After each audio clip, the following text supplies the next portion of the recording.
Hi there.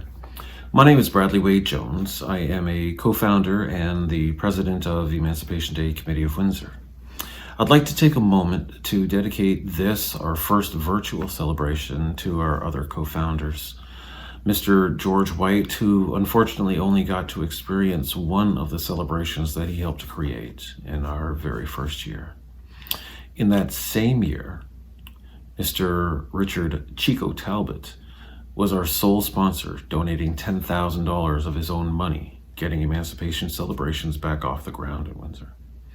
And of course, our first president, Mr. Paul Hanser, who in recent days has also passed himself. And may they all rest in peace. Now, what is emancipation? Put simply, August 1st, 1834, Britain passes the Slavery Abolition Act, outlawing the owning, buying, and selling of humans as property throughout their colonies worldwide.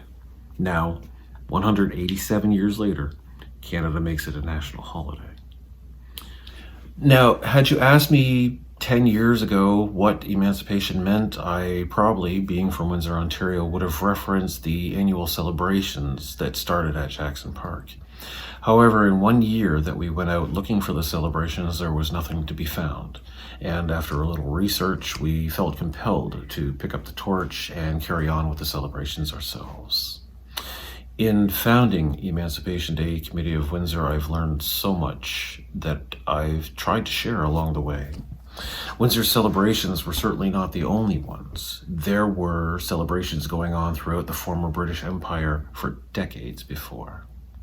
Now, organizing has given me the opportunity to meet with people from all walks of life and to get their perspectives on what emancipation meant.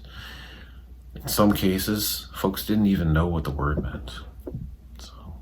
Historians spoke of milestones before and after the Slavery Abolition Act, leading to the Underground Railroad, for example, that was spawned from the opportunity to find freedom in Canada.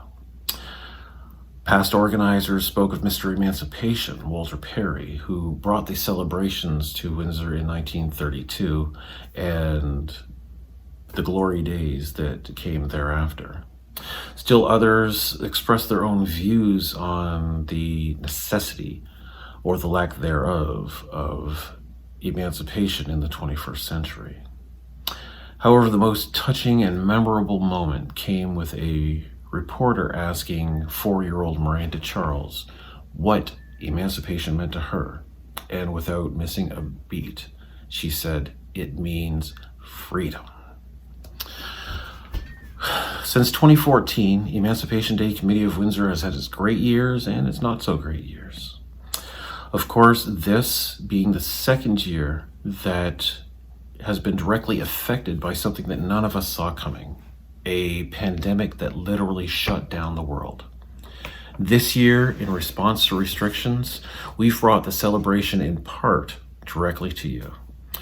Creating this virtual celebration has given me the opportunity to meet people and make new friends, like the Honorable Dr. Jean Augustine, like Ambassador Alvin Curling, and to reunite with friends and family like Spider Jones and Robert Small and Francis Jeffers.